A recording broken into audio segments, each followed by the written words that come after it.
Welcome back. Man, it has been a week. And I'm not talking about Cincinnati basketball. I am finally talking about your Cincinnati Reds. Would you say you're optimistic? Jeffrey, here is what I'm here to tell you. First and foremost, I did want to let all the listeners know we are running without Edward tonight for the first time ever. So if this ends up being a train wreck of a show, we do apologize. However, I am confident that it is not going to be that. Why? Because our Cincinnati Reds are sitting number one in the division, Number one in Major League Baseball. number one in runs scored, number one in the runs above the other team's runs scored. Like, Run differential. that's a scientific term for it. I like to put it in layman's terms. It's fine. It's been a just completely insane ride. Have they scored less than 10 yet in a game? The first game.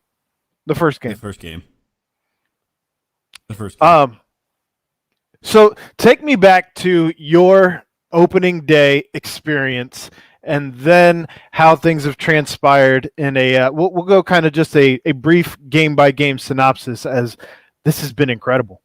They did score less than 10 twice. They beat the second game of the season, they scored 9, and then the first game that they beat Pittsburgh, they scored 5. All right. So But other than that, it felt like they scored 100 runs already. Other than that, it's been football scores. Like 14, 12. I mean, Well, like I said, let's go back to opening day. And you have the coldest day ever for opening day I'm chalking up in Cincinnati anyway. Absolutely. And so you've got you think you're going to run out your best pitcher that you've got available right now, who, mind you, is Latino, where it doesn't get cold where he's from.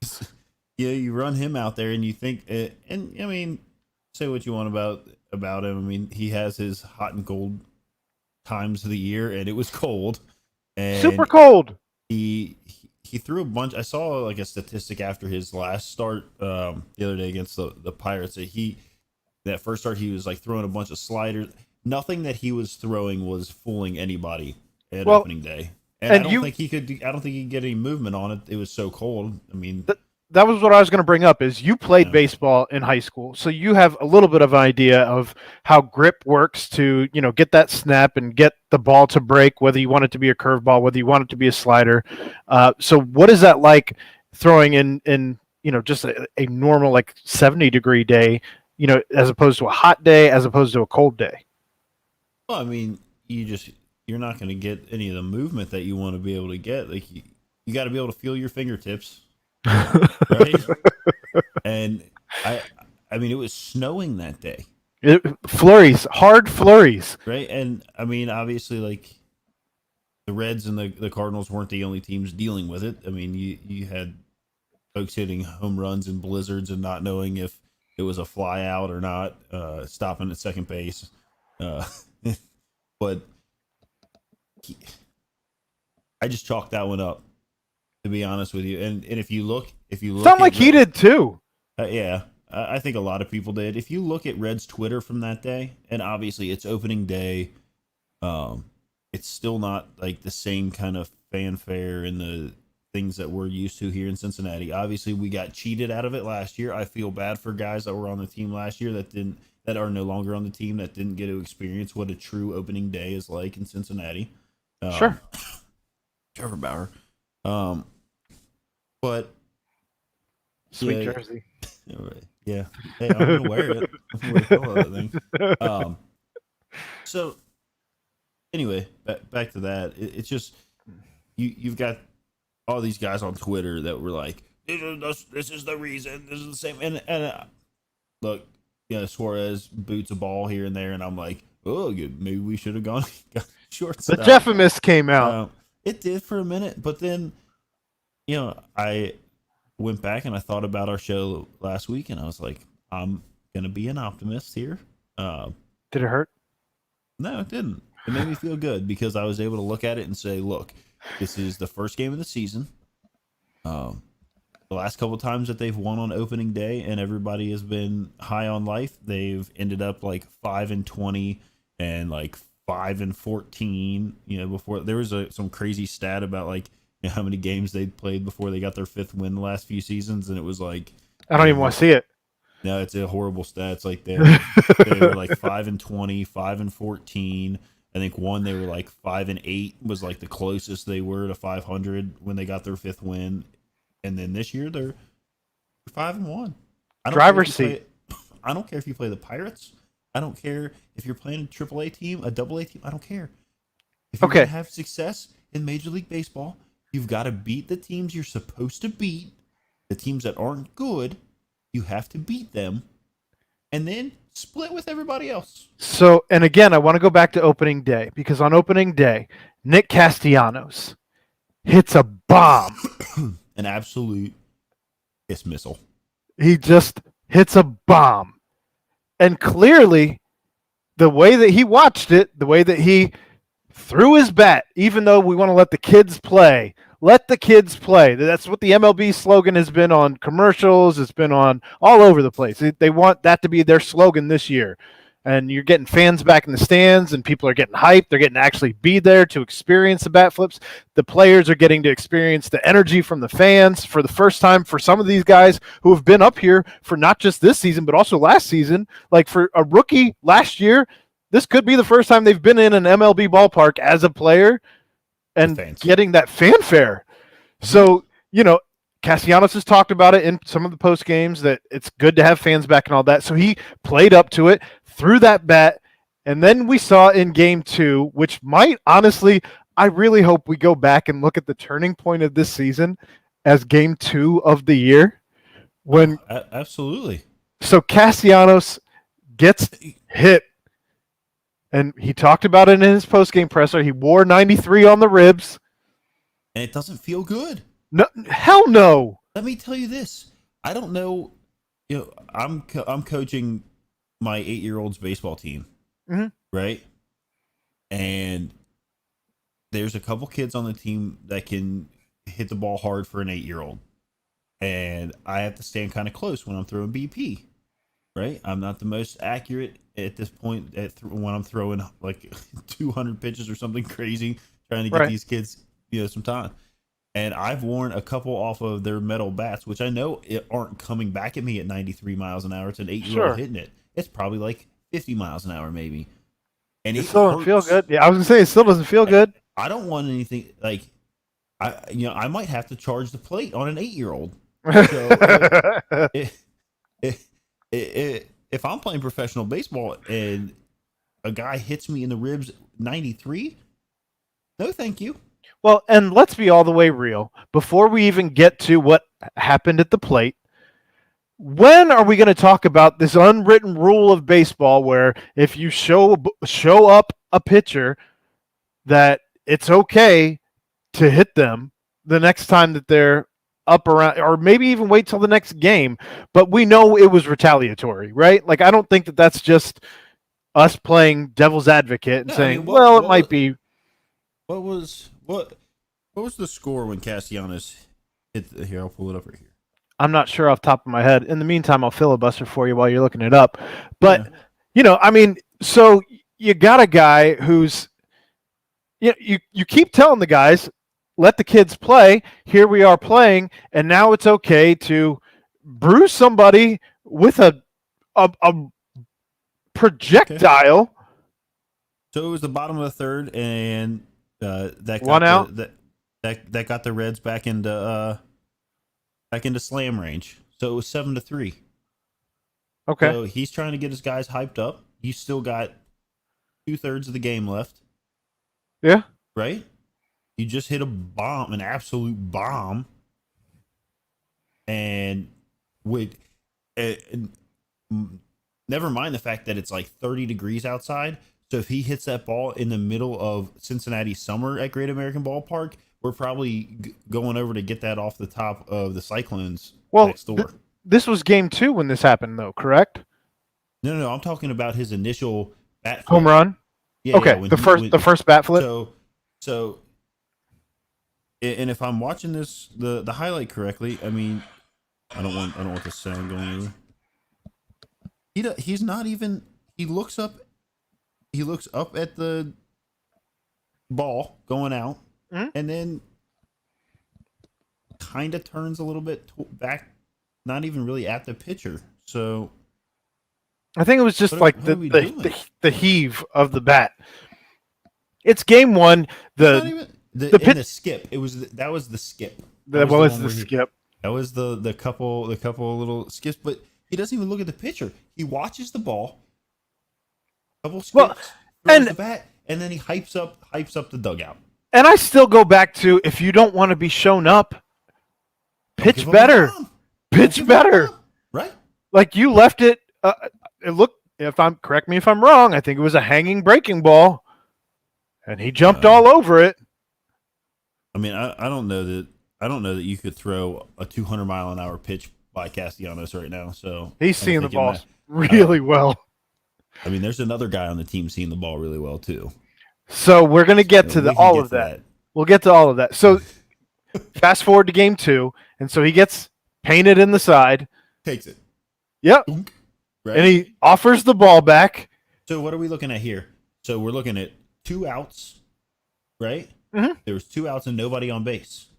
And so Castellanos gets on first. So when do we know, as intelligent baseball fans, perfect time to hit when somebody? Is the perfect time to drill somebody if you're going to do it? No one's on base. There's 2 No one's outs. on base, 2 outs. Huh. Weird. And you hit somebody in the ribs? So I mean, at least he didn't throw at his head. he offers the ball back, as a smartass will do. He saw the ball and he thought to himself. I've heard his explanation. We all know. Just gonna give it back. We all know that was condescending as shit. And I'm here for it. I love it. Don't get me wrong. Joey Votto's done stuff similar before in the past as well. I've seen Joey do the same thing. Fine. I'm good with it. It's, again, like, I've fallen in love with this team harder than I was ever in love with last year's team. Like, already. And it has everything to do with Castellanos. So he ends up getting hit around to third.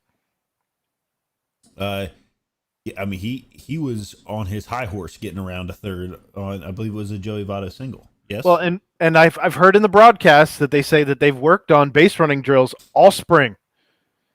And so we've seen evidence of that, as they're not making the base running blunders that we've seen. Like, they're making very smart base running moves for the first time in maybe a decade.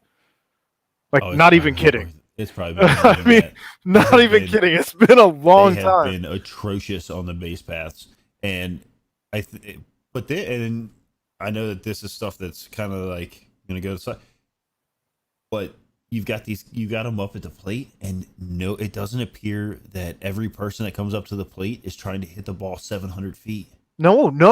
They're just trying to hit the ball, and they're aiming it in holes. They're beating the shift.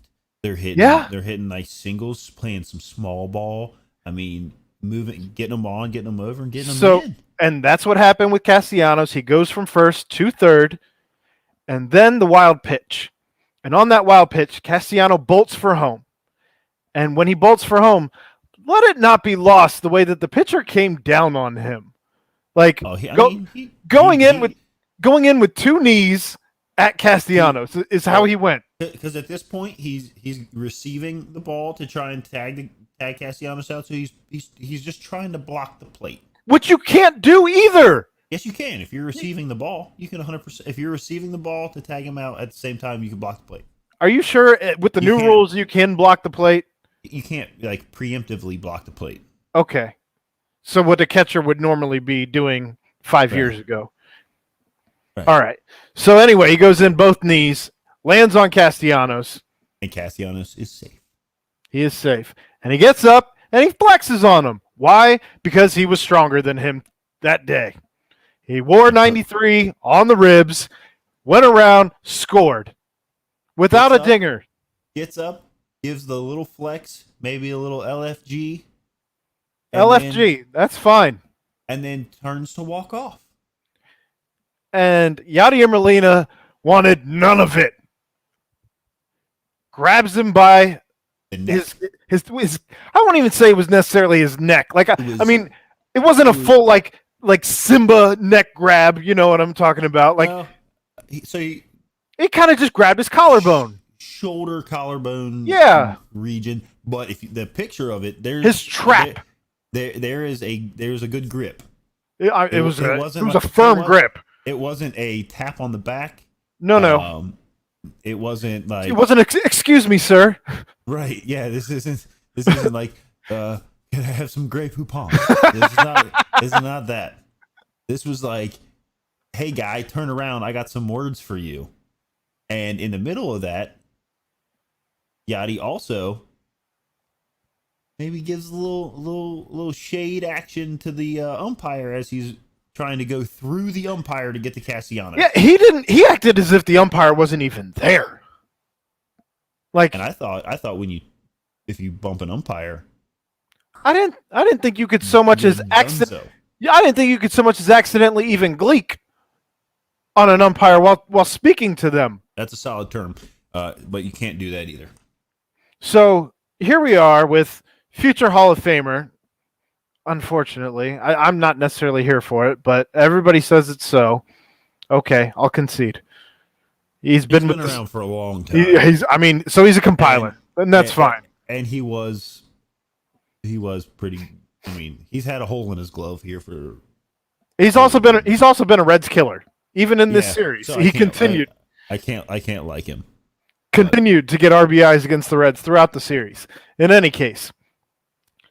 Yeah, you have Yachty doing that, and Castellanos turns around, and everybody's real mad that Castellanos let the rest of his bench do the talking for him while he sat behind an umpire with his arms behind his back. Well, that's because if he does anything else, he's going to get suspended.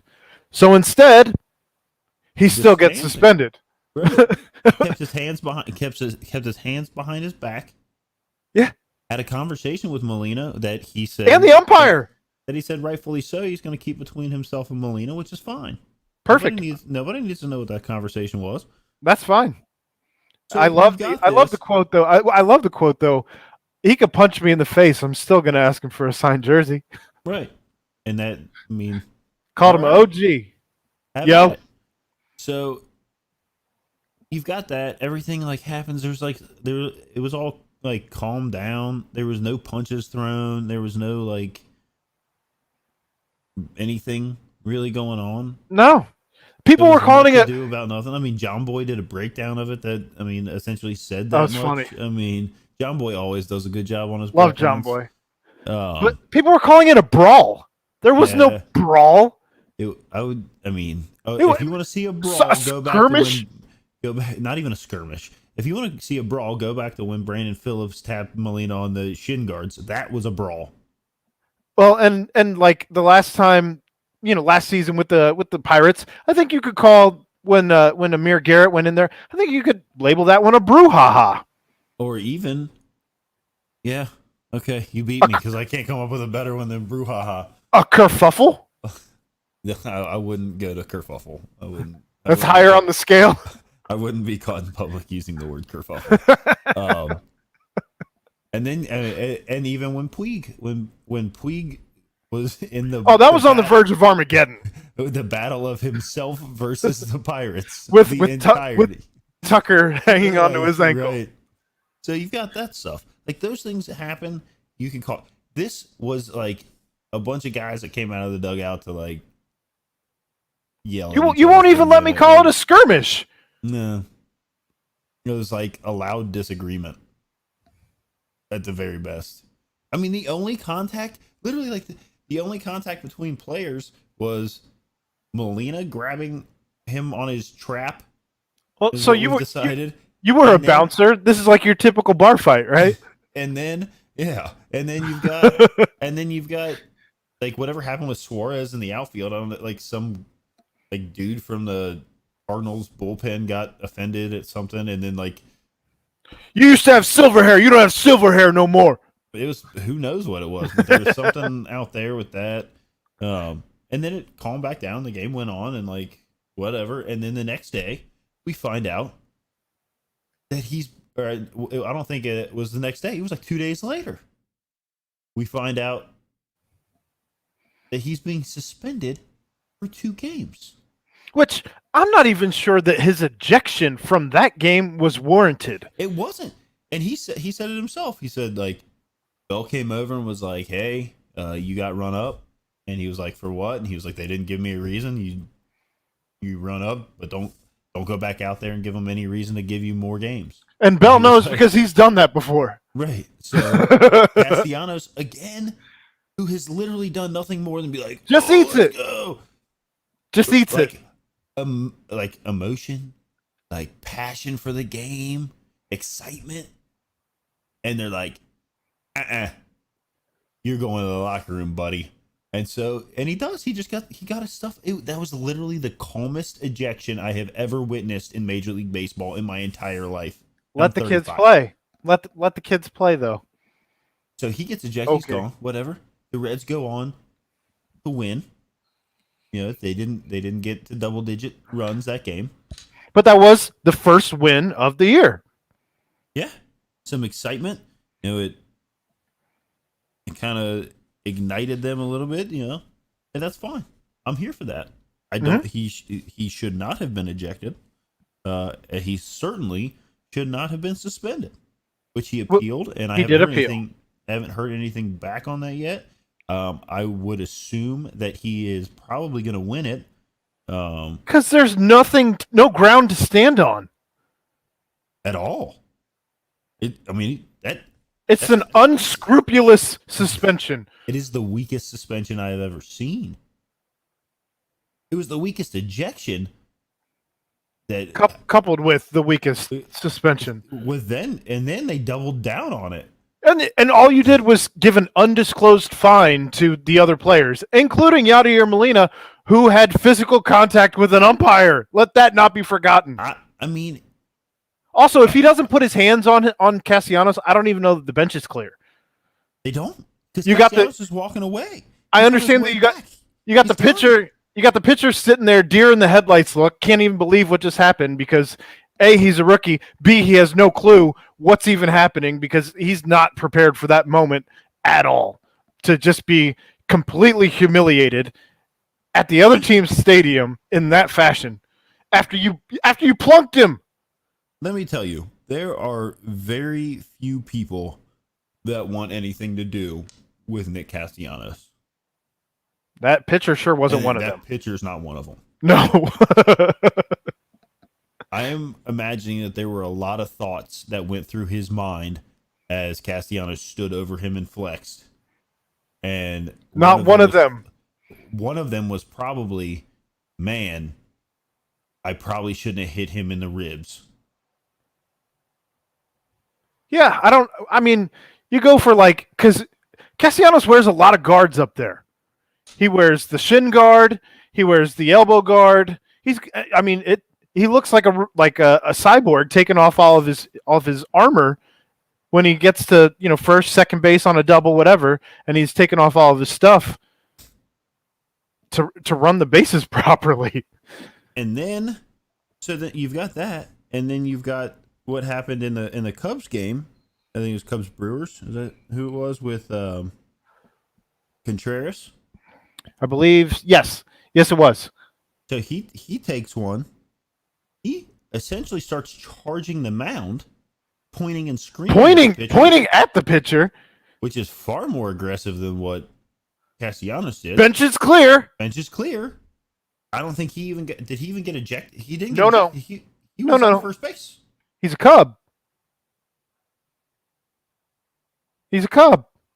And I didn't even know about that happening, except for one of my new favorite Twitter follows is Nick Castellanos' mom. Yep, she's fun. She tells it like it is. She's like, look, like the Cubs, but if we're gonna call a spade a spade, right? Call a spade a spade. Maybe let's apply them the same to way everyone. Everywhere. But we all know what it is. Like they want to try and make this example out of Castellanos here and whatever.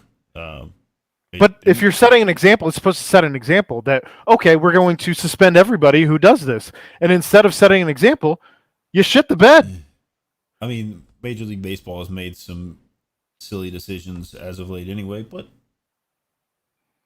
we'll just add that on top of the pile. Hopefully, his, I think myself, not even having any type of, law degree or any kind of, mediation experience, I think I could go in and say, look, here's a picture of Castellanos walking away. Maybe even the picture of him flexing. Here's a picture of your boy Yachty grabbing him by the trap/neck. Undisclosed fine. Ejection, 2-game suspension. What are we doing? Well, there's no defense. Don't forget the fact that if you get suspended, I believe you don't get paid for those games. I think you forfeit your salary. So for what? For being passionate about scoring a run. And I saw some people try and discredit the fact that other people were comparing it to scoring a touchdown in football. Well, here's the thing. You can't discredit that. It's literally the same. You're going to score in a baseball game as an individual player about as much as you're going to score as an offensive player on a football team. Yeah. Maybe once, possibly twice a game. When you cross the plate, it's only worth 1 run, and when you score, it's worth 6 points. So you get to celebrate more. It's about the same. Not to mention, there's a lot of financial bonuses that usually run around with how many times you score. With statistics, if you lead you lead the league in those things, like maybe there are some things written in your contract. Also, let's not forget, Castellanos also has an opt-out in his contract again at the end of this year, so he does have some potential leverage that he's working on here. Mm-hmm. If he has a great season and he looks at the Reds and says, I'm going to opt out if you don't maybe give me a little bit more money, maybe they have to rework his contract. Or he leaves and makes a payday somewhere else. So be it. Hindering that by suspending him for games. Well, and for what? For flexing? Silliness. But we don't have to put all our faith in Major League Baseball and their decision making. So then we have Game 3 against the Pirates, and we take the series against the Pirates. Cardinals. We take the series against the Cardinals, and we never take a series against the Cardinals. 12-1. 12-1. It was taking them behind the proverbial woodshed. A good old woodshed taking always gets me. Took them out back. It was like good rear end whooping there. I don't want to use any other language. Go with that. So, it was, and that was who was on the hill that day. It was I'm looking it up too. Jeff Hoffman? Yes, thank you. It was Hoffman. And everyone was worried about Hoffman. Everyone was worried about Hoffman. Everyone was worried about Wade Miley. Everyone was worried about Jose De Leon. So all of a sudden you have your 3, 4, 5 guys getting not just wins, big wins. And it wasn't that a lot of things are getting lost in the fact that the Reds are scoring a lot of runs right now, right? But look at the other side of the scoreboards. That's what I'm saying. Look over at what the pitchers are doing because they're doing their job too. I mean, the only game we got blasted was Game 1 where the Cardinals scored 11. And then they scored 6 in the Cardinals scored 6 in the next game. And since then, the only big amount of runs that have been given up. And that was with Tyler Mahle on the hill. The only other big runs that have been given up came on Amir Garrett's grand slam. Yeah, and actually, the game where Tyler Mahle only gave up 2 runs, and then the bullpen gave up the other 4. So, and we are playing without our number 2 starter in Sonny Gray. I would say 1A and 1B, for being honest. That's fair. Yeah, I mean, towards the end of the And season last year, he was definitely a stronger candidate to be your ace than Castillo, who kind of fell off towards the end of the season. then you got Um, Molly, and then you also have to remember Lorenzen. Lorenzen, yeah. Lorenzen's not out there. So you have guys that are they're playing for spots. Let's not kid ourselves. Like we know I what mean, they're doing. a lot of people are playing for their spots. I mean, look at the That's outfield. I was gonna say that's not even bringing up the outfielders. And But if we're that's talking about just the pitching right now, Mhm. like who are you getting rid of between Hoffman I mean, and obviously you're a week into the season here, or 6 I games. understand, and Yeah, no, it's certainly an overreaction to be like, oh, these guys no, are it's not. It is all not an stars. overreaction because here's the thing: is we are so used to things being awful all the time here. It's just like looking at it. I mean, I tweeted on opening day and was like, "Oh, I guess the sky's already falling," and I got beat up about it. Like, "Oh, it is like this is just what the sky's already falling and it's crashed into a million pieces. It's been like this for 10 years. We're awful." I'm like, I like how your bully voice is grating and deeper. yeah, but that's what it feels like. It's like you look. I'm as critical as they come on a lot of things. I am optimistic about the Reds. I said that last week. Uh, I've You were I even highest said it. out of I everyone. even You were said highest. I even said on opening day. I know I tweet or texted it So in our you group. got to start training for That I gotta conies. start training for conies. Like I was like, the world is ending, and then I was like, no, it's one game out of 162. Let's see what they've got because they're hitting the ball hard and they scored a lot of. I mean, They still scored six. Six, Yeah, six on a runs cold day, is gonna win a lot of games. and that's on a cold day where the ball isn't traveling the way it does on a summer day at Great American Ballpark. Right. But the thing is the home runs that they're hitting aren't cheapy home runs either. I mean, No, Naquin hit one out of the park. and then I think the one Mustakis hit the other night when Sadak was talking about him hitting bombs in batting practice in the minor leagues, like way back when. And he's like, I just watch him launch them. And he launches that one. Bye Which bye, baseball. That's a whole nother conversation about Sadak that Sadak, we can get sure. into here in a little bit. But that ball that he hit would have gone out of the stadium if they didn't build the bow tie bar up there. So we don't have a soft spot in this roster right now. The catchers, both of them are hitting the ball well between Stevenson and Tucker. And that's been a point where people wanted us to upgrade in the offseason. Joey Votto maybe could be seeing the ball a little bit better if you want to get a little nitpicky. Suarez could be seeing the ball a little bit better. Well, you know what? They're doing this without those guys. So, correct. And we all know that. And I'm not saying by any means that those guys need to be. We also know that Joey Votto will come around. Suarez will come around. And at the end of the day, you still have to end up with 3 outs at the end of every inning. That's just the way it is. Mm-hmm. So between those guys, you have just some excellent seasons already. India is setting records as a rookie right now. He is beating Bo Jackson in the amount of RBI hits that one has in their first X amount of games at this point in time. I just want to read you some statistics here, and this is just right now. I'll just go National League, right? And this is batting average. Number 1 in the National League, Jonathan India, 476. Castellanos is 4th. Moustakas is 8th. Okay, then we go down to home runs. Castellanos 1, also tied at 1. Naquin with 4. They both have 4. Naquin's only played in like 3 games. Aquino is tied for 7th with 2. All right. Now let's move down to the next category. RBIs. Number 1, Naquin with 13. 2, Jonathan India with 10.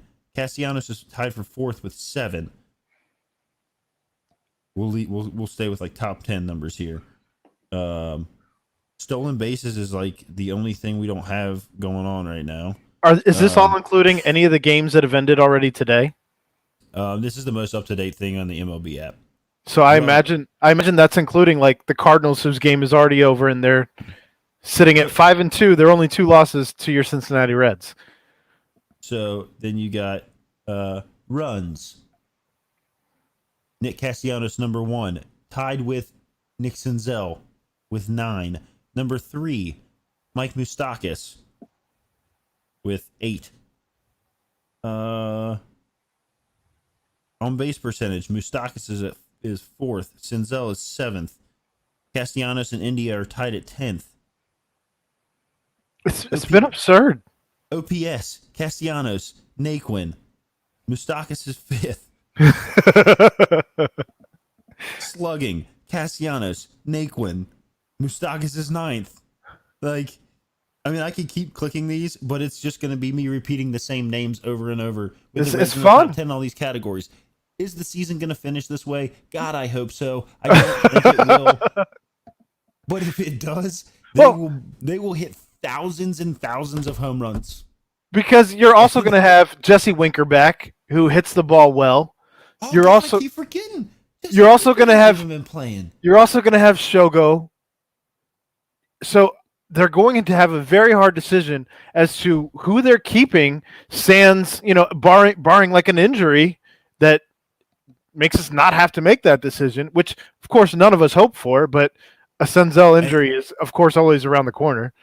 And I think, and like the frightening thing is, like, so you look at it and you're like, who are we going to get rid of? Well, if they get rid of Aquino, correct me if I'm wrong, but he's got to be DFA'd. Yeah, he has no options. So he would have to be DFA'd. He would be picked up 100%. He gets picked up. Somebody's going to snatch him up. Yes. Right? So like you can't like hold him in your back pocket to bring him back up if somebody gets injured. Correct. So then you're looking at, and you're not going to leave Shogo in AAA. No, I don't think you can. Not with what I know people you're paying him what it, correct. It's all about the payday at that point. So and if you bring him up and he's like having a real hard time, then you send him back down. You can't bring him here's the thing, though. If you DFA him. Here's the thing with Shogo, at least, because I was going to say you don't have to rush him back to the big league level because you do have guys that are give him some rehab. And hitting very well. Hamstring injuries do tend to linger, which is another thing to worry about with him. So, that's all things to be considered. Let's also not forget that because Kyle Farmer can play so many positions, you can't. You can hit the ball. And did you see the plays he made at shortstop? My point is, you could potentially send Blandino packing as opposed to running options out on one of these outfilders.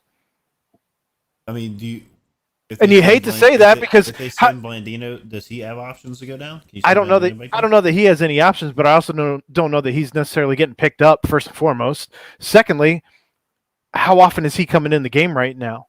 I mean, he came in and played first base the other day, didn't he? Well, and I think you could do the same thing with the game. No, I think absolutely. You could shuffle some guys around as far as a Farmer. Moustakas can go. You can move Suarez back to third. Farmer to short, and then Moustakas back to first. And there's certainly some things that you could kind of tinker with, and that's if they don't tinker with, trying to get Senzel in the infield at some point in time ever. I don't know that they do. I don't think so either. But you could also play with Jesse Winker at first base, and start to play with that. Because speaking of odd people at first base, I flipped on the Yankees game last night. Jay Bruce. First baseman for the Yankees yesterday. I would have never guessed. No. He also didn't know he was a Yankee. I didn't either. I got Bruce over there with a nice pick, and I was like, he looks awful familiar. So, I don't know. I mean, there's some different things, though, that you can do to toy with this lineup to try and get guys either staying on the team if they're red hot. And at this point, I'd struggle more to find a spot for Blandino on this roster than I would for a Naquin or an Aquino. Personally. No, I mean, that's the thing. So I think the thing that you can give yourself the time on here is that when Shogo does come back and start making some rehab starts or starts at the alternate site, whatever they're going to end up, I guess there is going to be a minor league season. So at some point it won't be the alternate site anymore. It'll just be AAA down there. Yeah. So regardless, you're going to have some time to kind of let this shake out a little bit, but let's say in a month they're still hot and heavy rolling through the season, and you got to make some decisions. Blandino might be the one to go. Well, and you potentially And could it's even. not that he deserves to go. I mean, it's not. I mean, I honestly like anybody that they've run out there right now. It seems like is like going to get the job done. You potentially could even mess around with Tyler Stevenson at first base. You could. I like him behind the plate, but Just trying to figure out ways that you could substitute. yeah, no, absolutely. I understand what you're doing, but I don't know. Anytime a guy can play more than one position, period, is more of an attribute than a guy that you're struggling to find a spot for. The biggest issue that they're going to come down to is not can we move this guy here, this guy here. It's going to be who do we have to tell is going to have to go down or not have a job potentially, or go play for the Orioles or whatever terrible team they end up on on waivers. Yeah, on the waiver wire. Mm-hmm. I don't know, and it's like The Pirates. yeah. Oof. I did hear that they, that I knew that they had cut Todd Frazier, but then they mentioned that they had signed him back to a minor league deal, so he is still part of the Pirates organization. Gross. Who would have thought that he'd be in the minors for the Pirates? For the Pirates. Not just in the minors, but you're in the minors for the Pirates. So you wanted to talk about Sadak. Okay. So I had like when they announced that I'd never heard of him. I'm not gonna lie. Never heard of when they said this is the new guy. Mm-hmm. I had never heard of him, but being the ever the optimist that I am, the Jeffimist, I said, listen, I'll go hear some things, and to my benefit, I follow people on Twitter that are smarter than me, and found clips and whatnot of him calling different games and basketball and whatnot. His introduction of himself to the city on Twitter was pretty fantastic. Right, so that hadn't been posted yet, and people had already put up some like clips of him calling exciting things happening in whatever sport it was that he was calling. Was he covering more than just baseball? Yeah, he did basketball. He covered NCAA March Madness games this year too. Wow. He's got a great voice. Absolutely. And I was like, okay, I think I can live with this guy. He'd be pretty good. Then he had like his little introduction of himself to the city of Cincinnati. Hey, I understand what it means to, call games for the Reds, yada, yada, yada. And I have been blown away with how good he is. And I don't know if it's because we are so used to having a TV guy that is quick to jump on negativity. And go back further than that. Go back to George Grand. George Grand, he reminds me a little bit of George Grand, but better. George Grand was a little cheesy. He was very family friendly. As is Sadak says, tickle the plate. Maybe one too many times. But I don't feel like he's cheesy, even in his calls. Like, it's just genuine. Oh, no. Like, you feel his love of the game. I feel like he's everything that the negativity that you were about to say that is Tom Brenneman. Yeah, I don't want to. We don't have to bring up names. We don't have to do that. I'm fine bringing up names because I think that Sadak is everything. Drive. I think Sadak is everything that Tom wanted to be but never could be. Well, and here's the other thing.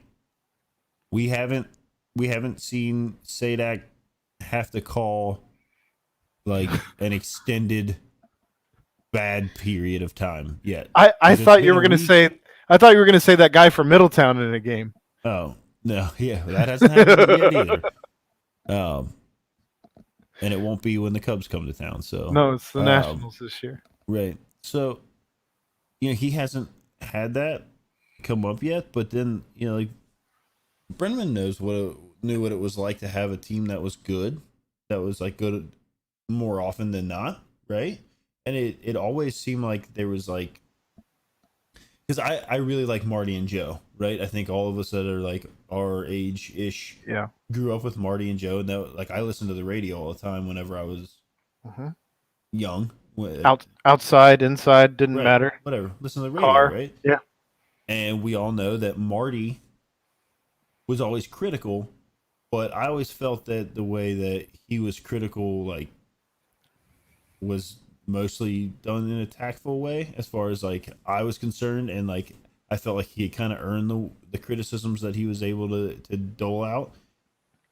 He got far more critical. He got far more critical in his. Yeah, he did. Yeah. But I mean, he's like a kind of an old guy on his lawn, like get off my lawn kind of guy. But I feel like Tom came in and was like straight away like, oh, let me call this out, let me call that out, let me call it. And like anytime anything good happened, it just didn't seem like there was a lot of like. He also came from the NFL broadcast booth when he came to baseball, and all he knew was that he was a legacy stepping in under his father's shadow.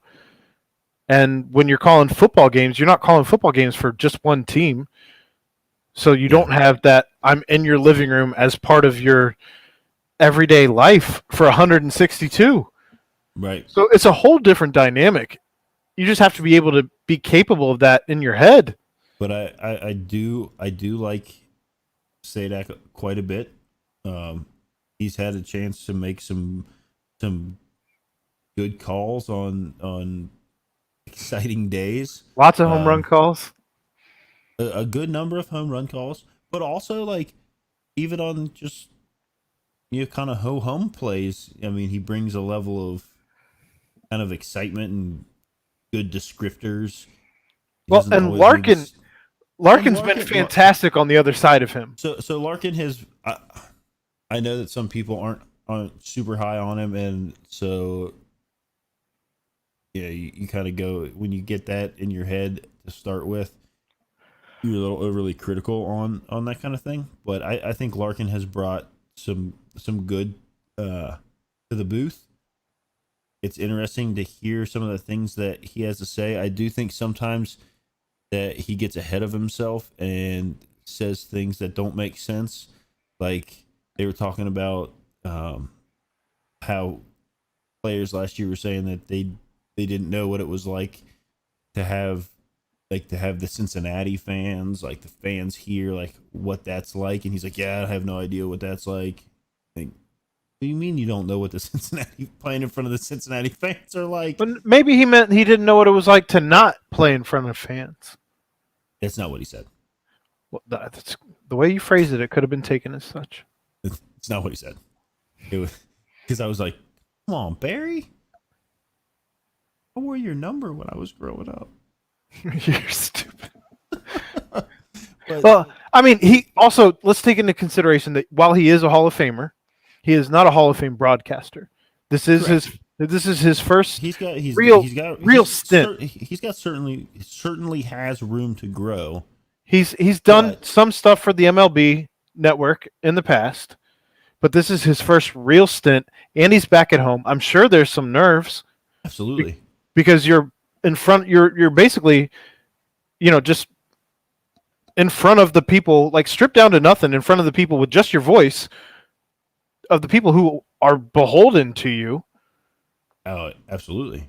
And you're a Hall of Famer. The people who are listening are the people who grew up watching you and loving you, and so it's just very, very different than the MLB network stints for other teams that were not necessarily the Reds. And there's something to be said about his ability to see a play and then talk about it, dissect it a little bit as a player. Position player, as opposed to Chris Welsh. Right. Who also does a good job breaking things down. But about pitching. Right. More so than like the fielding aspect of it, where Barry can talk about like the way that, oh, he could flip that, or that's a hard one to grab when you're coming in at that angle, or to twist and turn. And like, he can talk about the nuances of actually fielding, as opposed to Chris Welsh, who I've never heard him say a single word about those things by comparison. And, I think, is Larkin only doing home games? Yes, I do believe that to be correct. I hope that doesn't leave us with Jim Day. I think it's Sadak and Welsh. Thank God. On the road. I like Jim Day. I'm not here for Jim Day. Gene Day. I'm not here for Jim Day. Every day is a Gene Day. I'm not here for Jim Day. So yeah, we're sitting at 5-1. The last real thing I want to bring up before we kind of switch gears here. It's better than 1-5, by the way. Way better than 1-5, and it feels good. It was against the Pirates or the Dodgers. I will say it's kind of fun living down here and watching the game and hearing the fireworks from the river in like real time. Do you hear? You probably hear the fireworks before the TV gets to it, yeah? Not by much at all. Like, it's maybe a split second. Like, I don't hear them. I don't hear them before the crack of the bat. Oh, okay. You know what I mean? Like you see the hit, and then you hear the fireworks, and then you see it go over the wall. The ball generally has already cleared the wall before I'm hearing the fireworks. And I'm not hearing them even super loud, but I know they're coming, so I'm listening for them, and then I hear them. There's enough buildings in the way where I'm not like a straight shot to the sound. You're not living at the current. Right. Then there's no way that there would be I'd be hearing the fireworks before I'm seeing anything. I've seen people tweet about it, like, I hear the fireworks, and then I see the play, and then I hear it on the radio. Like, that'd be a mess. Well, some people watch their games. 30 seconds of fireworks. And if I did that, I would have to pause my TV, get everything synced up, and then hit play when it was synced up with the radio. Right. No, I've done that. There were times that I had to turn off the announcers, or whenever it's like Tom's gone. It's all good. If I have to pull up some other way to watch these games because the MLB doesn't want to let anybody watch any games anymore. And it's only in Spanish or Japanese. So maybe you got to turn it off. And then maybe you just listen to the radio and then watch. Unreal. So the last thing I want to bring up is there was the ESPN Power Rankings came out today. Oh, God. And 19th? They moved up one spot. Hang on. It's worse than that for me that we're at 19. I can handle 19. I would be okay with 19. If there weren't certain teams ahead of us? If we hadn't taken a series from the Cardinals and pummeled them. And if the Brewers weren't ahead of us still. So here's the argument I'm trying to make for this, and you tell me your thoughts on this. I brought it up on Twitter today, and I got a little bit poo-pooed on for it. And I can't even read the response tweet because it was really bad, and it would embarrass my mother's ears. So, is it your response? Or not my response. It was a response to me. Yeah, it was wildly inappropriate. Well, now you can look it up. That's fine. You can go ahead and look it up. But the argument I'm here to make is the fact that when are we ever going to admit that preseason rankings can be way off? Because we're afraid to do it with college football. God forbid. We can't just drop somebody out of the top 25 for taking a beating. I'm not surprised. That's all I'm going to say. I'm not surprised. We can't drop anybody out of the top 25 in football for taking a beating, even though no one's seen these guys play anybody, and they're just preseason rankings that we're judging the first week rankings off of. Right. We're doing the same thing now with power rankings in baseball. Now, granted, we got to see a whole bunch of spring training ball, but how many of these guys are out there really trying? A, there's no bonuses on the line. B, they're all just trying to get through spring training without getting injured for the most part, unless you're trying to win a job. C, a lot of these guys are tinkering with certain pitches and shit, so they're not actually throwing their actual stuff in spring training ball. So the hits that you're giving up, or the just the different stuff you're giving up as a pitcher, it's not the same. It doesn't translate to the 162, to the marathon. So When can we just say preseason rankings were all a sham just to get you to watch certain things or for ratings, and let's just throw it all in the trash and start fresh based on actual what happened this past 6-7 games? When is that acceptable? I mean, I guess you look at it and you say that they're only what 6 divided by 162, 3% of the way into the season. And that's fine. I'm not saying that has to be permanent, but this is a better measuring stick than preseason. I think power rankings in baseball and in general, NFL, I mean, it's like even more subjective than rankings in, because it legitimately has zero basis on what happens going forward. I mean, they could leave the Reds at, like 20 all year, and they're gonna still do what they're gonna do. Like, you know what I mean? This doesn't make any sense. Like, I'm looking right now at the overall standings. We all know that ESPN doesn't like Cincinnati anything. No, they don't. Nor does Fox, for that matter. Colin Cowherd likes to shit all over us all the time anyway. I can't. But I got an irritating voice. I'm looking at the overall standings, even after games that have concluded at 10:53 p.m. on Thursday. And as of right now, there are 6 teams with 5 wins. Only 3 of those teams have 1 loss. Tell me how we're 19. Like, what defense do you have? I mean, it's technically still an unproven pitching staff, I guess you could say. I mean, they had one. Fine. They've each had 1 outing. You've still got like the potential. All I'm saying is statistically, I'm showing us. Well, I mean, I just read through the statistics on offense, and we're got several players topping out in several places. I'm looking at 8.33 being the winning percentage. To me, that's power. I would agree. 5 wins and 1 loss. The only teams that should be above us at this point in time at all would be Houston and Philly at 5-1 each as well. And if you want to put either one of them above us, so be it. But if we're looking at strictly power rankings that you can change every week, by the way. Yeah. If you change them every day if you want to. Sure. If you got somebody who's dedicated to that, by all means. I mean, it's not like you're waiting around for like a vote the same way you are for like rankings and other. But say we sustain first place in the division for another month.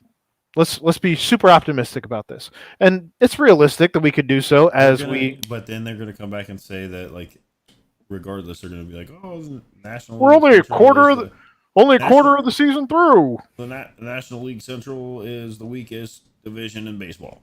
They'll find whatever reason they can to do that. And you know what? I hope they do. I hope the Reds maintain first place. I hope that they continue to put them in whatever Mickey Mouse goof troop nonsensical power rankings that they want to do, and the Reds players continue to do what they're doing, and that's beat the tar out of the ball all over the ballpark, score runs, strike people out, move on, win games, flex on people, flip bats, showboat, all the things. Yes. And prove everyone wrong. Well, I lied. I'm not done talking about the Reds yet. I do have at least one more thing. I don't feel like it's getting enough attention, but I hear they have a sign in the locker room that reads, "Finish today 1-0." How much of a mind thing do you think it is seeing that sign every day and knowing that regardless of what happened yesterday, like you've been in a locker room, so you can speak to this a little bit more than I can. I mean, you've known what the locker room culture can be like and all of that. So, like, how much mind games do things like that play to your own psyche? Well, I mean, it always goes back to like, you know, so let me rewind this. The way that this team is built up, and Castellanos touched on it as well. With you've got veterans, and you've got some guys with a few seasons under belt, and then you got some brand new guys, right? And so you've got to be able to find some way to push those guys to know that, like, you could have some new guys who maybe all they know their whole life is winning, and they come out opening day and they get absolutely drilled, right? Because they did. They had drilled on opening day. I mean, it was 11-6, but like it wasn't really even that close. They got drilled. And you could have some of those guys who are going to go back. You got a whole locker room full of young guys, and they go back in the locker room and they're like, "Yep, what everybody is saying about us is true. We suck."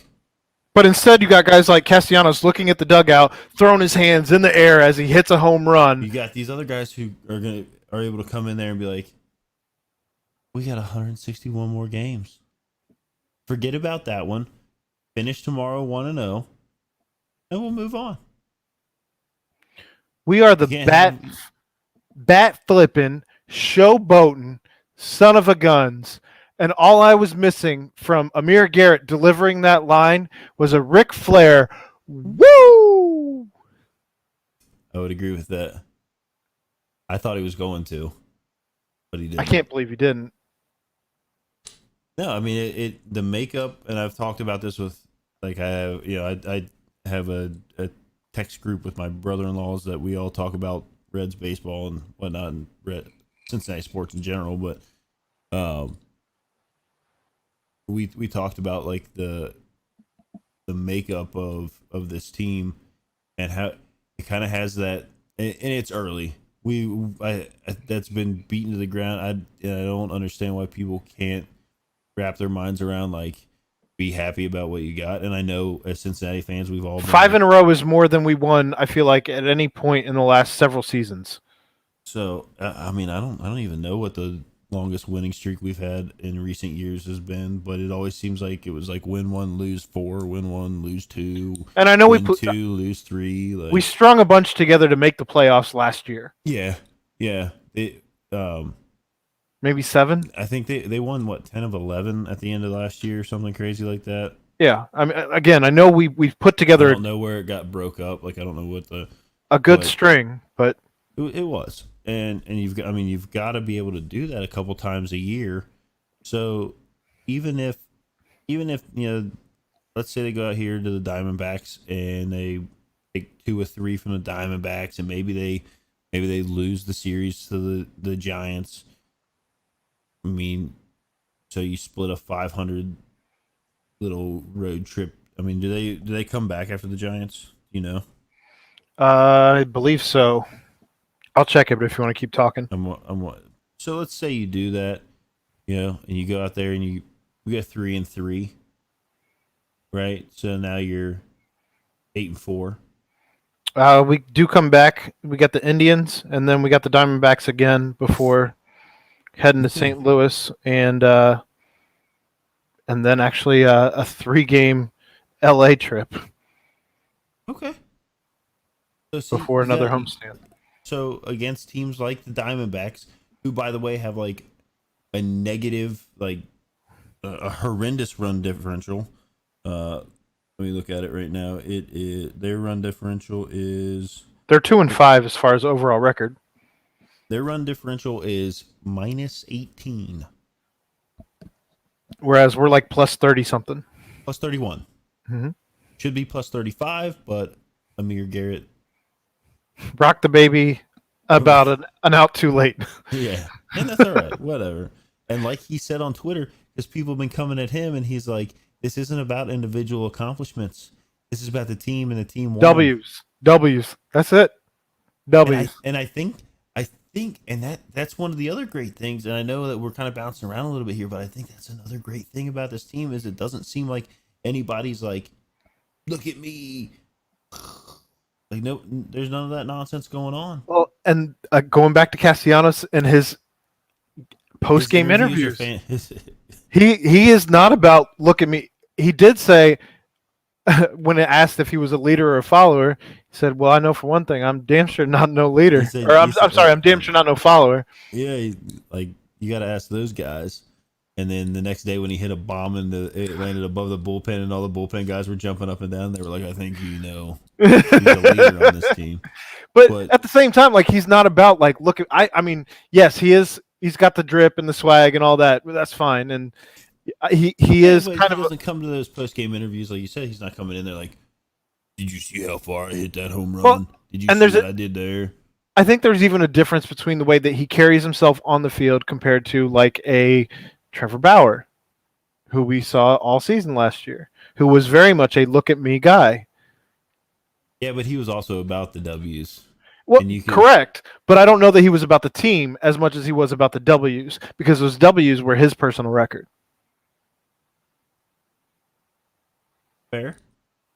Just saying. I mean, I'm a Bauer fan, so I understand, but I'm just trying to make you think about it a little bit different way. I don't want to. That's fine. So we've talked about the Reds for an hour and 5 minutes. Switching gears And there's here, still so much more to talk about. man. I love the Reds. We didn't even get to John. Clay had been here and he couldn't make it. We didn't even really get to talk about Naquin or Jonathan India. Oh my God, those guys are so good, and we can talk So, about. Hopefully, we can get Clay there'll on be- here. We there'll can be see if Nate plenty can of- talk for Clay because Plenty of seasons to talk about, or plenty of weeks to talk about these Reds. hopefully plenty of seasons as well. Well, yeah, I mean that too. So, switching gears, I do want to talk about John Brannon and The dumpster fire.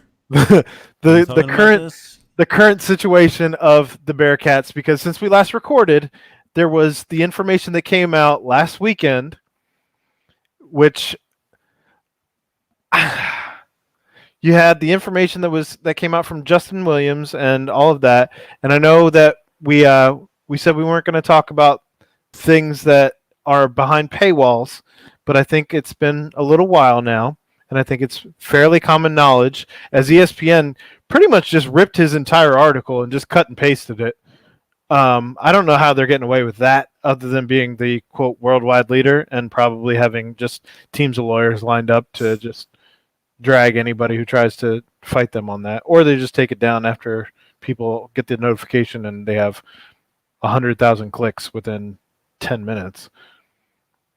But you had the accusations that John Brandon was pushing kids in practice to the point of puking, and that the medical staff had to shut down a practice.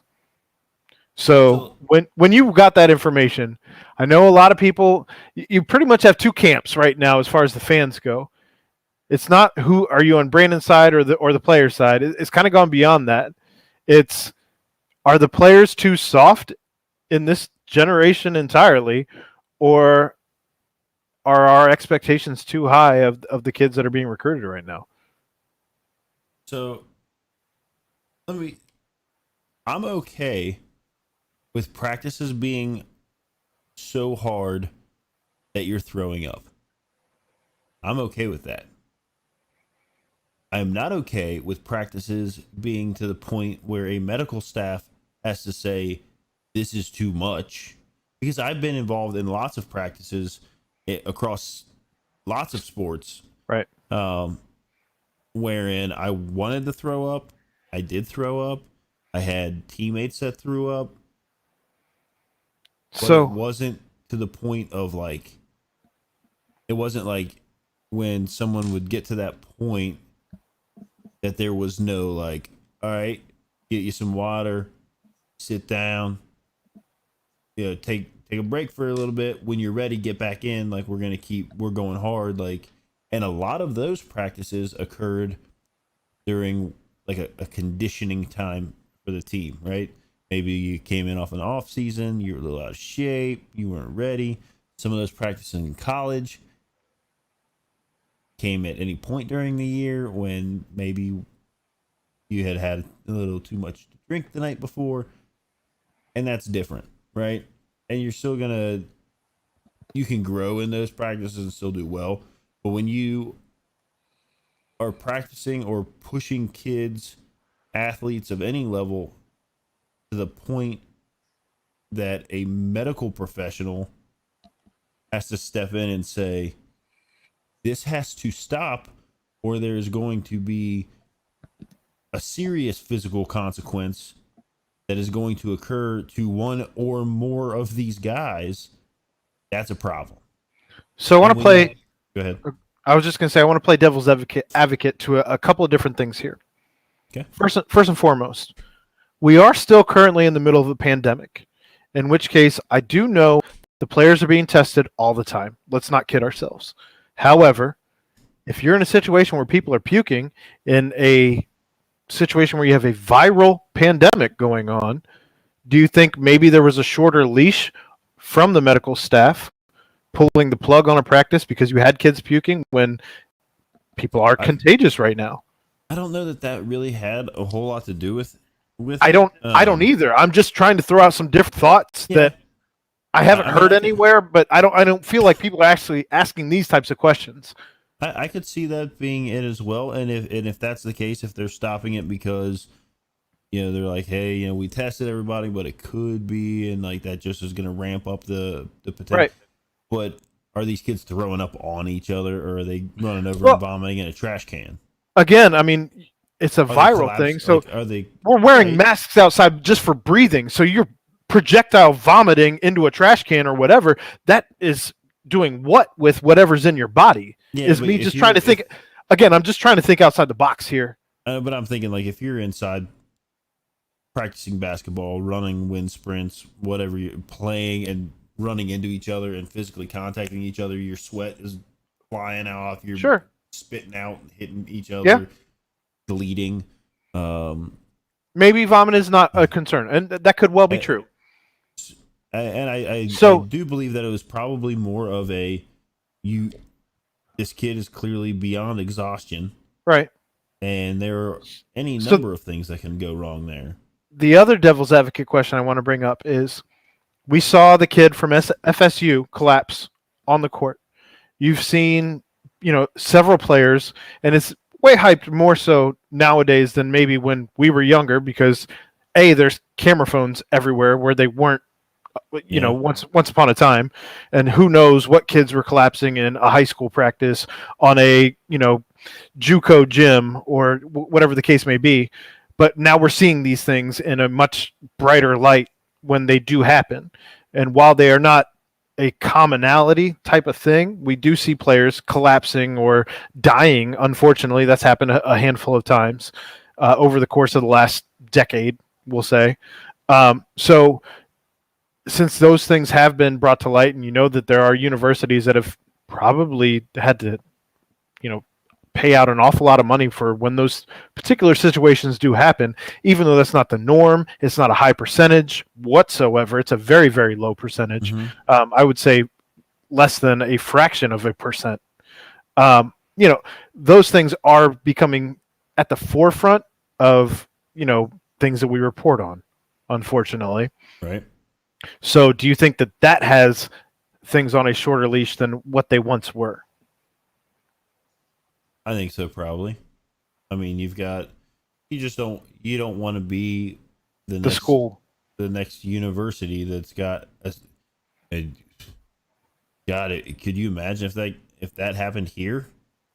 I mean, all this stuff. I mean, that'd be the easiest. That's not a case closed, right? But no, that's not anything that anybody wants, right? At all for their school. It's just here's a different way to look at it, I guess, is as a parent, you're trusting, and especially during COVID when you can't even really visit, you're trusting this guy to essentially be the stand-in parent for you in your absence. So do you think that he was properly maintaining that job, or do you think this is just simply a case of so many broken promises? I mean, I think what you've got is a perfect storm.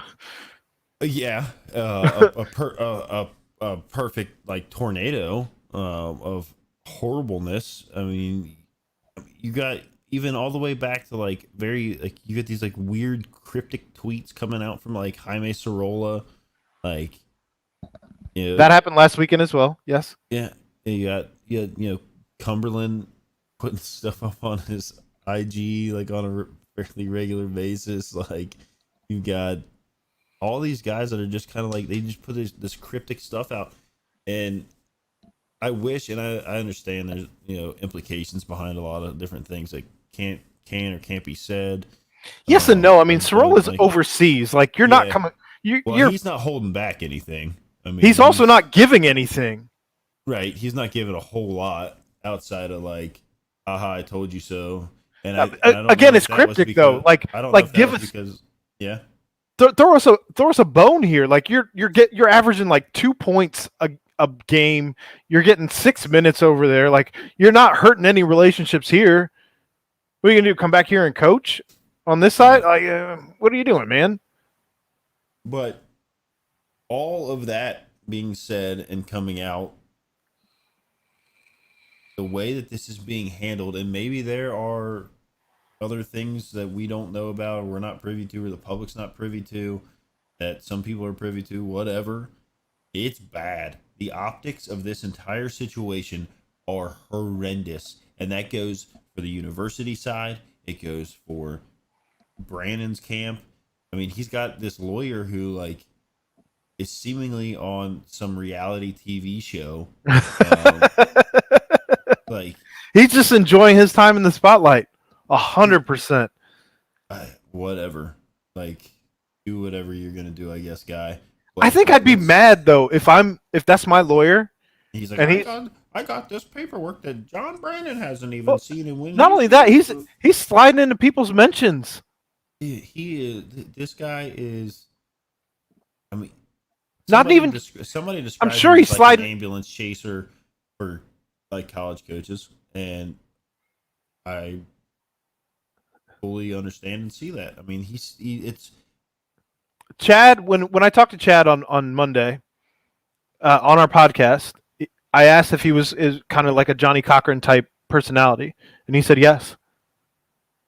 Like that's I mean, just out here flamboyant and loud and wants to make his presence known and shake things up and try to shape the narrative so that donors, at least the way that Chad saw it, is or maybe I'm putting together what I talked about with Chad in addition to, because I don't want to put any words in anybody's mouth, but I know I talked to Chad Monday, and then tonight I've been listening to the B Fox Justin Williams podcast. Oh, yeah. And between all of that, listen to that. Between all of that, like, you got this guy who's just out here trying to rile up donors, trying to just get people, essentially trying to pressure the university to buy out, and it's essentially going to try and get his client the highest amount of money that he can. Yeah, at least that's kind of the way B Fox broke it down. I mean, and here's the thing: the tournament's done. So the trickle of players into, well, it wasn't a trickle. It is a deluge of players into the portal is going to stop. No, I disagree. You're going to have a second wave, and here's why: is because you're going to have all these guys on new teams, right?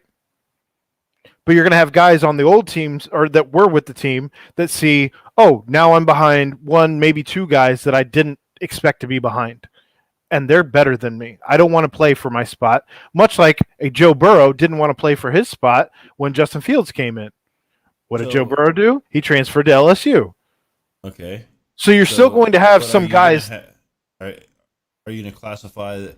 Let me put it this way. It's not ideal. There aren't going to be as many the same caliber, correct? Impactful players yes. in the portal in 2 months, 3 months, 4 months from now, correct? Maybe even 2 weeks from now. You got kids that are saying, "I'm going to make my decision by the middle of April." I'm not arguing any of that. My argument is simply there will be a second wave. And poor Bryson Spell is like, "I'm coming to UC," and then it was like,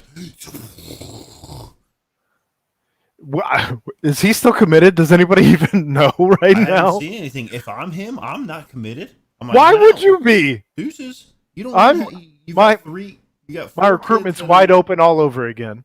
yeah.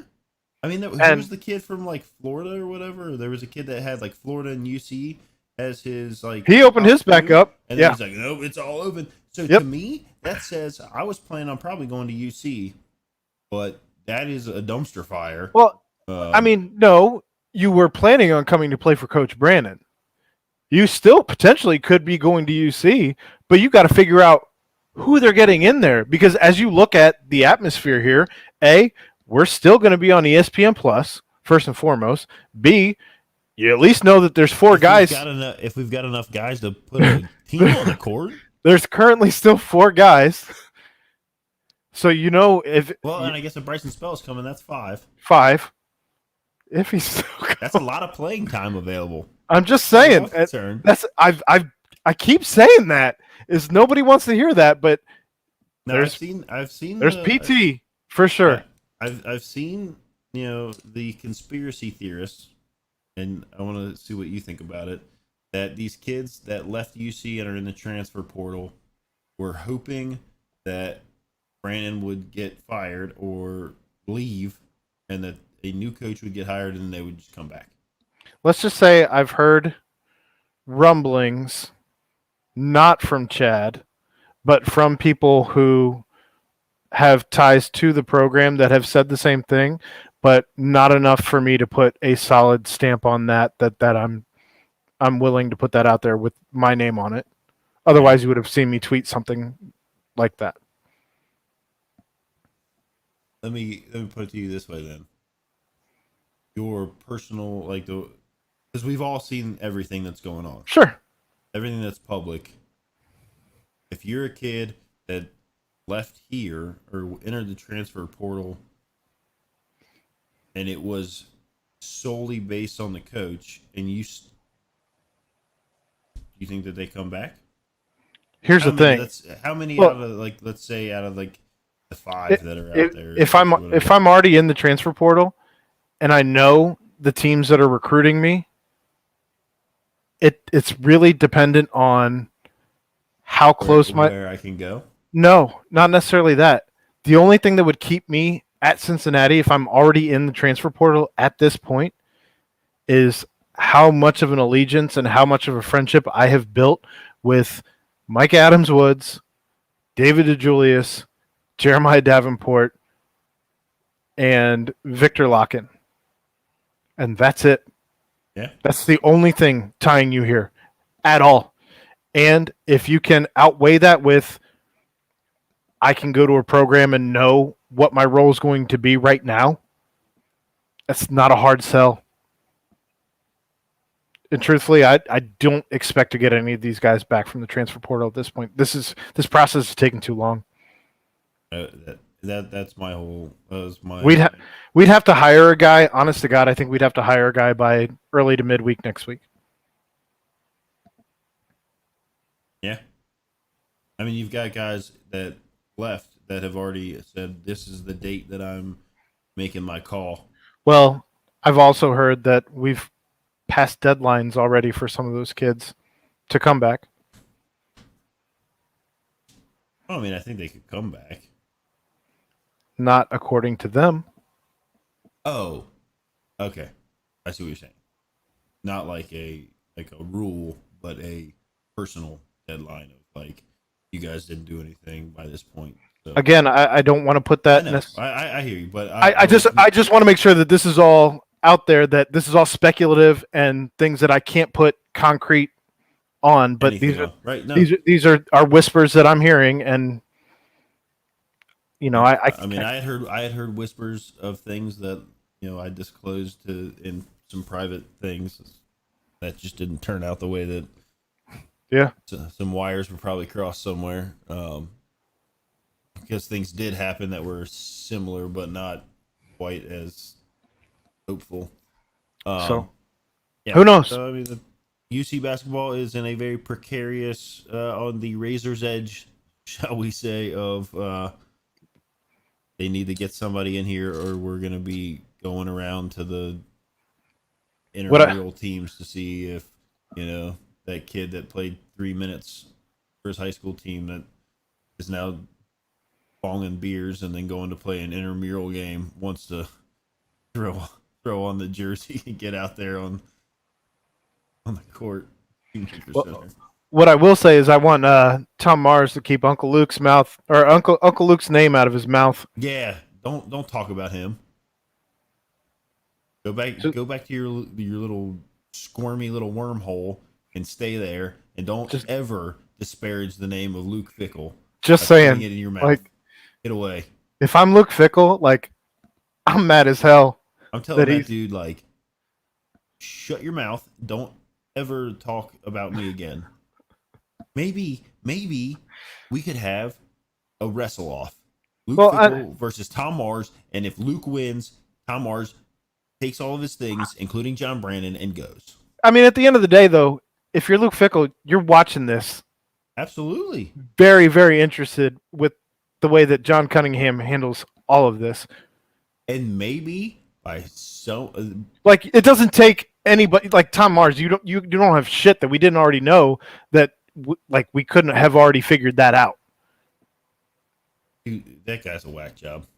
Just anyway. Next. All right, so I don't want to dwell too much on it, but I want to ask again, as I think you brought up last week, the one question I have on Bengals as we get into this. Well, first off, Gio was cut. Good move, bad move? I don't like it. That guy shouldered the load last year. Here's what I'm going to ask you, though, is he is the highest paid third down back in the NFL. Earned. I mean, okay. What I'm telling you is I think they plan on drafting a running back. So that said, your options are, is Gio your third back or is Samaje Perine your third back? Samaje Perine signed a very team-friendly contract that they can cut him and pretty much not be out anything. And so I think they were trying to go with, hey, we don't want to pay you $4 million to be our third down guy when we're going to have a guy who's younger, faster, stronger than you. So for $4 million, I'm not on board with $4 million. But he's I love the guy. I wish nothing but good for the guy. But $4 million, they did try, and I don't think they actually tried to trade him. I think that was all a smoke show, trying to see if other teams would generate interest if they put it out there publicly that they were trying to trade him. He has a $4 million mustache. Yeah, he has a $4 million contract, and that's why they could not move him. That's why they could not move him. I mean, I hope he catches on somewhere. I wouldn't be opposed to bringing him back on a team-friendly contract. Truthfully, yeah, I mean, if that's a possibility, but and again, parting ways with Samaje Perine, who also didn't look terrible in the time that he got. I know that we still have Travion Williams. Is it Travion Williams? I know that he's still on the team, and he's had some injury issues and what have you. I still wouldn't be terribly upset if they took a flyer on a guy like Sermon from Ohio State. I've seen there's been some other. He put together some good games this year. There's been some other guys. The kid from what was it? A&M maybe, somewhere down in the Big 12. I've seen just some different mocks.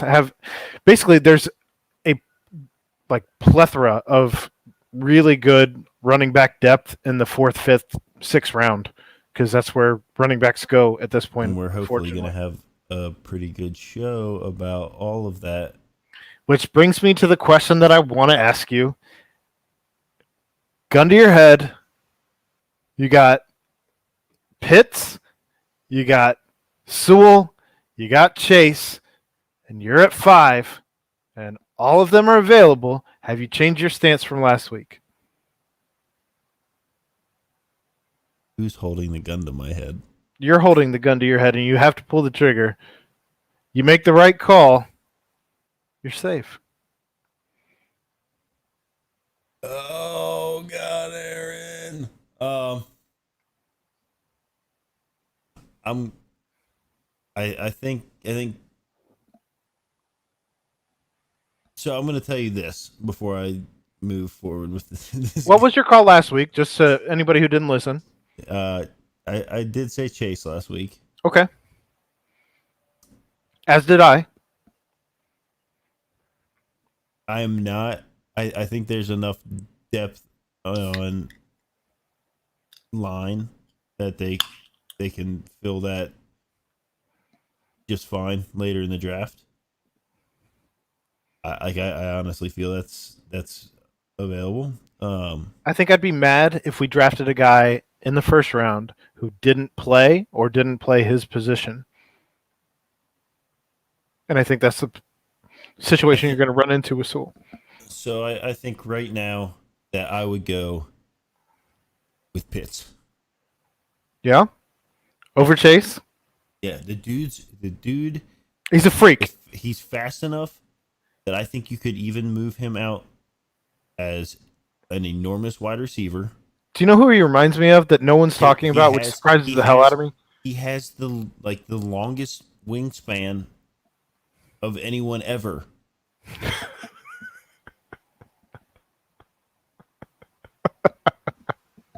I want to look it up right now. You know who he reminds me of that no one's talking about?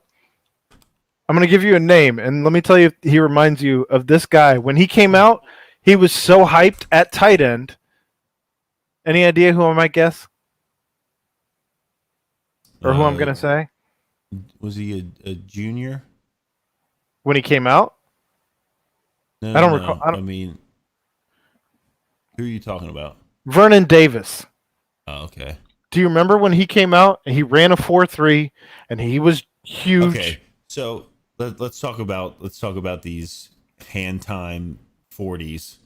Do they have comparisons? That are being well, I mean, the difference between hand time and automatic timing is like a quarter of a second. Oh, okay. You're talking about stopwatch. I mean, give or take. Okay. Depending on how good these guys are with their stopwatch. Why are we still doing hand times? Why are we still doing hand times? When I was in college, I ran a 4.45, but that was in track spikes on a track. So like that's also different. How many of these teams have every NFL team there, and they're all there to just ride the backs of these kids on a day that is just them showing off? Bring your lasers. It doesn't make sense. Bring your lasers. Why are we doing hand times? They should just have an automatic timer set up. Correct. I don't, because here's the thing, is because a hand time is always going to be faster than an automatic time. Yeah, well, just give me the actual time. But that's not fun. I'm not here for fun. I'm here for a level playing field. And I will say, I mean, maybe these scouts and stuff that are. It's the same reason why we have the Yukon guy running the clock in triple overtime, and we get an inbound and a shot off in a time that is literally physically impossible for that kind of a thing to happen, and we lose a game. Just saying. Pitts. 83 3/8 inches wingspan. Longest wingspan of any tight end or wide receiver in the NFL in the last 20 years. Megatron was only 82 inches. That's another inch into. That's almost another 2 inches. Is he actually going to be a tight end though, or is he just going to be a wide receiver? Oh. Whatever he wants to be. I mean, Travis Kelce's only has an 80-inch wingspan, but he's also got like 40 pounds on him. Sewell also has short arms. I did see that he's got like some, but somebody was like, they're not like, if they were below 80, I think his are like, I think he's like 83 inches as well. Obviously he's lineman. And I will say though that Sewell's like, he came in at like what, 330 or 340, and he carried that weight like he only weighed about 300 pounds. I will say I did not see any of his pro day statistics. They were not nearly as broadcasted or apparently as sexy as what What Mel cha- Kiper Jr. what says that Kyle Pitts is his second highest graded tight end ever. That's from Mel Kiper. Listen, if we took a Pitts or I think it comes down to this. This is my personal opinion, and I know I want to get deeper into this when we do our actual preview show. But my opinion is, if Joe Burrow has come into your office, That's why I'm saying who had the gun to my head. If Joe Burrow's gun to my head, I'm giving him Chase because that's probably who he wants. if that's who he wants, or if he told them, go ahead and make your decision. I'm just here playing for. It depends how humble he is, or how much he's trying to flex, how much power he has. I Or have if no he's idea. like, hey, I didn't like getting hit a whole bunch. Please only draft Here- linemen. No, but here's the thing, though, man. If you have a true number one compared to what we had last year, because T. Higgins, unfortunately, is not that. He is a fantastic two. And Tyler Boyd is an even better slot than Okay, T. Higgins is as a two. So that does go to say then you need to get Chase because he can make separate. He is going to separate My point is, far greater than you're going to get with a Pitts. I think I that just hate upgrades your looking- line by giving them the fact that how much time do you have to wait for your receiver Yeah. to get separation? Agreed. And I know Or- we're going to talk. I know we're going to get really deep into this in a week or Right. 2 weeks or so. But Or if you have a Kyle Pitts, and that's your safety blanket, we've seen lots of teams be very successful with the very Chiefs- good tight ends the Chiefs are making a career of it right now. until they got to the Super Bowl, and then Or until Travis Kelce retires, and then you don't have a Travis Kelce. Because I think mean- Travis Kelce is the largest cog in that whole offense. He's always open. Yeah, Always. But then the point that you're going to see brought up a lot is that Mahomes is running for his life. Doesn't matter if he's not being hit because he's on an 8-yard curl to And he can throw To the Kelce? ball while he's a half an inch off the ground. And across still his hit body dudes- with a still hit no-look dudes in the pass. chest. I've never seen a Unbelievable. no-look quarterback pass. I mean, it's wild. The one thing I did want to talk about with the Bengals, because obviously Ring of I know Honor? I know we keep bringing it up, and I'm going to keep plugging it that we're going to have a really good show for the preview of the draft, and then another really good show after the draft to discuss things once everything's in place. But those are down the road, so you'll have to continue to come back and click on our podcast to hear those. Ring of Honor was Ring announced of Honor. today. So I love that they pulled the okey doke on Anthony Munoz. He had no idea. Really? I didn't. I just saw that. he thought he was- No, he thought he was going to the stadium today to speak about his charity. Oh, that's dope. And he got there and found out that he was being inducted into the Ring of Honor. I mean, we all knew that the Ring of Honor was coming because they posted pictures with blurry Ring of Honor in the background, and then went and took them down. But they never said who they were putting in. No, it was all sleuthed out by Bengals Twitter. But you have to figure it was going to be our lone Hall of Famer. Yeah, I mean, you got to. And then, so then the way they're doing the next, they're only going to do 4 to start with. Well, and Paul Right. Brown got the second spot, So you got him, and then you've got Munoz, or first, however you want to look at it. But and then you've got 2 spots that are being voted on by suite owners and season ticket holders. okay, I saw that season ticket holders that have, it's going to be 1 vote per account. So I don't think that is 1 vote per seat per account. And then it is, if you have had season tickets, say for the entirety of time that there's been season tickets, which I believe is 54 years, then your 1 vote counts for 54. wow, Your vote wow, counts that's impressive. for how many years you've had season tickets. Okay, so if you were a season ticket holder today, who would you be voting for? Because I read something earlier today, and I don't think I can actually argue with this. I saw somebody who said, here's your next options. It's either going to be the Kens, You have Ken Riley, Ken Anderson. it's going to be the Andersons, Kenny Anderson or Willie Anderson, But either way, Ken Anderson is in, and you just have to figure out one more. And I think that's actually the best way to look at it.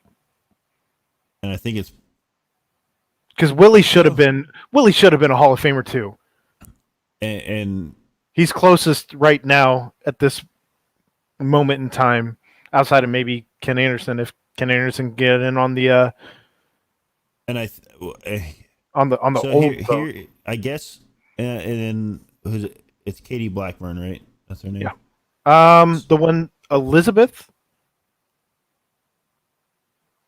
The one that's out here like making appearances now lately. But I think isn't Katie Blackburn?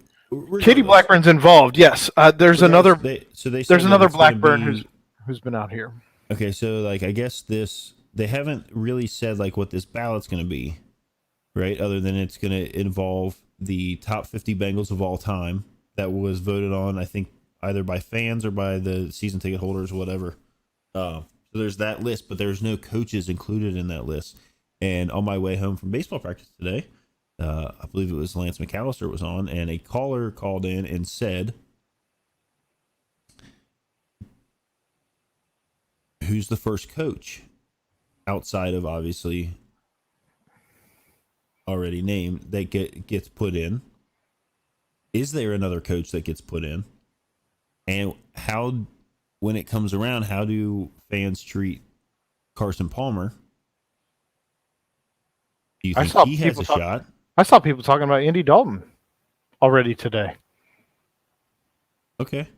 I honestly wouldn't have a problem with him going in. Well, I think at some that point down the line, obviously not one of the first ones. Same thing with Carson, though.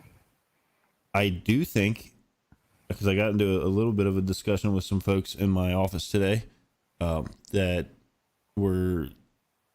didn't think that like Chad Johnson should be in the Ring of Honor. Based on what? Right? Because they were like, oh, there wasn't really a lot there.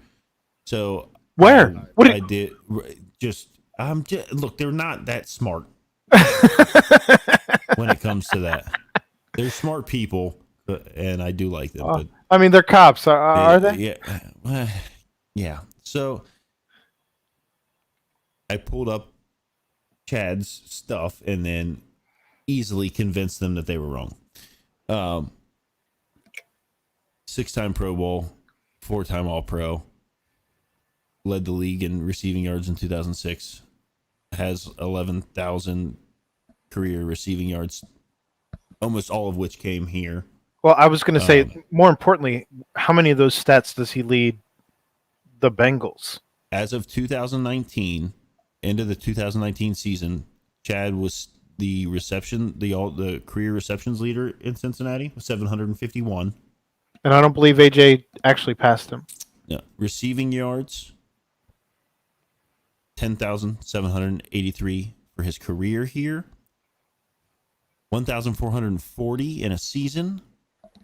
260 in one game. Career receiving touchdowns here, 66. Yards from scrimmage career, 10,958. All-purpose yards, 10,964. 100-plus yard receiving games in his career here, 31. Games with at least one touchdown score in his career, 50. And 7,000-yard receiving seasons. Now, he was here today, right? He's been here He's been here for a couple of days. He tweeted out his like plane itinerary, and people like went down and met him at the airport. So he's like going around town tipping $1,000 and doing Chad Johnson things and leaving McDonald's in Joe Burrow's locker. And so that I don't care what you say about him. The dude lives and breathes Bengals football. Yes. And the city of Cincinnati, he loves it here. He loves the people here. He loves the team, and that everybody thinks that T. Higgins is going to have to sell him his number because he's going to sign a 10-day contract to retire a Bengal as 85. Retire the number. This is all the conspiracy theorists think that this is happening this week. T. Higgins is going to sell him his number. He's going to sign a 10-day contract as 85, retire the number, and then gift it back to T. Higgins. It's dumb. This is just what I've seen on Twitter today. Look, he did sign one of those receipts that he tipped, like, um, Zach Taylor said he's going to give me a fair shot or something. I was like, I guess he could be a kicker. We kind of need one.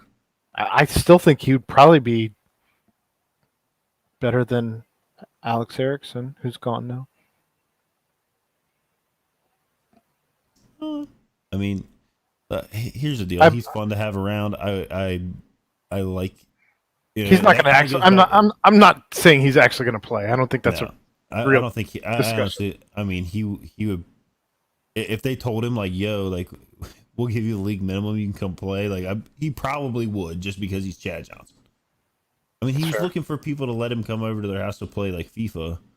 He was doing that silly stuff again, He always does. which is awesome. Like he lives a great life, that guy. But yeah, so I mean, he'll be in eventually. I think. I think it'll probably be Ken Riley and Ken Anderson. I think that's who's gonna. If I had to guess, because you got to think about it, you got like all these people. I think that's fair. I think Willie would be okay waiting his turn for the older guys, but I think Willie is probably on the next go round along with absolutely. Chad. Yeah. But then, like I said, like, is there another coach you can think of that I think Marvin will make it. Marvin? Okay. He turned the franchise around. Yeah. Do you remember the 90s? I've tried to forget about them. Yeah, I mean it was god awful, but he turned the franchise around. We're as much as everybody wants to shit on us, they forget that from literally like 2000 through now, we're not at the bottom of the barrel anymore. Oh. Now, of course, as of late, it's not been great. No, but I mean, there were some growing pains, some things that needed to move along, and Any transition after 15 years is not an easy transition. I will also wait until I said this before. Whenever I went off when I became a Jeffamist a while back here, a couple of shows ago, I will wait till after the draft, see how that lands, and I mean, I think next year will be a good year. I mean, we're not winning a Super Bowl or anything, I don't think, but I think we'll be competitive, and although they could have a killer draft and really Shore up some who holes. knows, and They still have- they pick some other people up. I don't know. I was going to say they just cleared $4 million, so they got some money to spend still, and we'll see what happens on the other side of so it'll the be draft. interesting, but there's going to be some other people that have more thoughts on this than you or I. Yep. Here soon. Looking forward to that. Oh, that's going to be a good one, and the one after that's going to be good too, I think. Can't wait. But Let's wrap it up. We're at an hour 47 here so far. Ed's So- got a lot to work on with this one. I do want to bring up one thing. I do want to do bum of the week. I'm sure you can figure out something real quick here. I have a bum of the week. My bum of the week this week, it's not Yadier Molina, even though there's probably an argument there to be made. It's not Rob Manfred, even though there's definitely an argument to be made there. My bum of the week this week is Paul Pierce. What are you doing? I didn't even see what happened. I just heard he started wilding out on Instagram or something. He and, did an Instagram live video while being an employee of ESPN/Disney, where he's smoking blunts and he's got strippers, and he just didn't care about anything, and then got fired the very next day. And so now, of course, Barstool Sports wants to sign him. Barstool Sports had a pretty good week of videos being released about their depositions on the whole Michael Rappaport thing. Well, that dude was definitely under consideration for a bum of the week. For bum of the week. Yeah, I mean, my bum of the week is 100% going to MLB and the umpires who, for one, decided to eject Nick Castellanos, and then to whoever in the MLB office who it's going to fall squarely at the feet of one Joe Torre and or Manfred for deciding it was okay to suspend him. Let kids play. Also, Silly. I don't even want to have a discussion on this. I just want to literally throw a grenade and leave it there. But I will say that if you're going to move the All-Star game for reasons that have to do with voting, you probably shouldn't move the All-Star game to a place that requires a voting ID already. I don't understand. So we'll leave it there. But all that said, I think this is it. An hour and 50. I doubt many of you are still here throughout the end of it. I'm sure you listened to the segments that you wanted, but for those that did, thank you. 2 hours of Jeff and I ranting. That's fine. That's enough. There's no one to rein this in. This is a runaway train from the start. So for Jeff, I am Aaron, and this is Pardon the Punctuation. Get your beard jelly from wherever. I don't even remember. Ed's got beard jelly. There's also Kong bongs that you can like bong beer out of after you put it in there as a koozie. Use the EP4 code. You can find it on probably a past podcast. Yeah, it would be great. We appreciate it. For that, we love you, and we're out. Bye.